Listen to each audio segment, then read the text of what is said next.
Is the Sony A7R III good enough for sports photography in 2025? The Sony A7R series is a great, absolutely amazing series of cameras. And I don't know if this is technically right, but everybody thinks of the A7R series, the R meaning resolution, because the A7R series has a higher megapixel count than the A7 series. And that's what makes these cameras really unique. The A7R III has like a 41 megapixel full frame sensor, which is very solid. And of course, it has Sony's pretty good autofocus with the very reliable 10 FPS continuous shooting speed. So in short, I would definitely say that the Sony A7R III is definitely good enough for sports photography. So something you definitely want to keep in mind is that it will have bigger file sizes. So it's shooting at a higher megapixel count. So if you're somebody who's using a little bit cheaper SD cards or maybe slower SD cards as well, that can be a little bit of an issue. So in return, if you're shooting too many consecutive photos and you're using a cheaper SD card, you could run into some issues. And then outside of sports, if you want to do portrait, events, weddings, things like that, this camera would be really, really good for that. The Sony A7R series is a very underrated series in my opinion.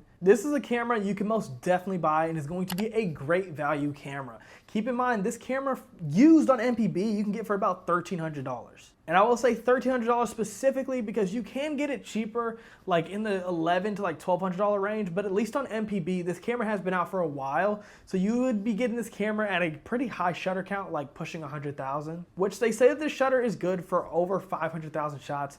So maybe you'd be fine, but me personally, I would just like to get a lower shutter count. So I would stick to around $1,300, which again, is really good. But to any of the Sony A7R III sports photographers out there, please drop those photos down in the comments. And make sure to drop a follow for daily camera videos.